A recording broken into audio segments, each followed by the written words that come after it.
In 2023, nearly a decade after Conrad Roy's death, a dusty cardboard box was pulled from a storage locker in Fairhaven, Massachusetts. Inside was the forgotten backup phone. Michelle Carter's second device. Hidden. Locked. Untouched. The FBI couldn't crack it back in 2015. Encryption too tight. Too risky to force open. But now, with advances in digital forensics, a private team tried again. And this time, they got in. What they uncovered shocked even veteran investigators. First, the texts. Thousands of them. Some duplicates. Most weren't. But the missing pieces from Conrad's side? They were here. And they told a different story. Because it turned out, Michelle hadn't been the only one pushing. Conrad, I don't think I can go on.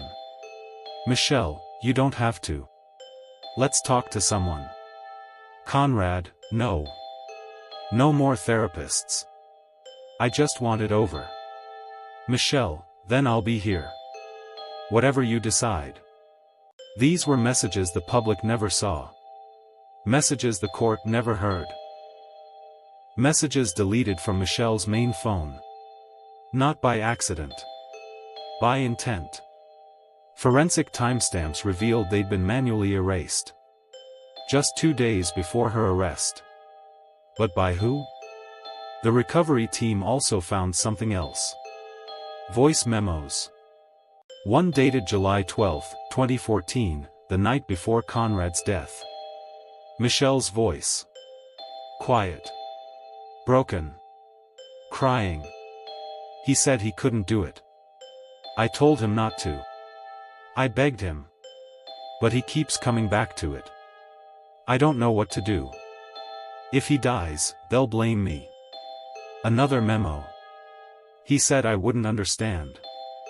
That I was the only one who didn't make him feel crazy. I didn't want him to go. I swear I didn't. These weren't the words of a cold-blooded killer. They sounded like a scared girl. Drowning in someone else's pain. So how did those texts, the ones urging Conrad to die, end up being the centerpiece of the trial? Well, here's where things get murky. That infamous, "get back in" line? It was never confirmed through call records. Only mentioned once. In a text to a friend. That friend testified that Michelle was seeking attention. That she sometimes embellished things to feel important. What if she wasn't confessing? What if she was dramatizing? The prosecution never proved the call happened exactly as Michelle described. There was no audio. No recording. Just a text, written after the fact. Then, something even stranger. Emails. On the backup phone. One sent from Michelle to herself, dated 3 days after Conrad's death. What if I made it worse by not telling someone? What if I should have gotten his mom or his sisters to check on him? I didn't tell him to go through with it. But I didn't stop him either. That makes me a murderer, right? It wasn't a confession. It was a cry for clarity. For forgiveness. By the end of 2023, an independent legal team petitioned the court. Citing new evidence. Digital tampering. Withheld messages. Context deliberately omitted during trial. The court reviewed. And on February 12, 2024, the Massachusetts Supreme Judicial Court made its ruling. Had this evidence been presented to the trial court in 2017, there is a reasonable probability the outcome would have been different. Michelle Carter's conviction was vacated. Not because she was innocent, but because the story told at trial was incomplete, unfair, and potentially manipulated. So what really happened? Here's the truth. Conrad Roy was deeply suicidal. Michelle Carter was emotionally unstable, but not malicious. Their relationship was a vortex of codependency, confusion, and desperation. She didn't force him to die.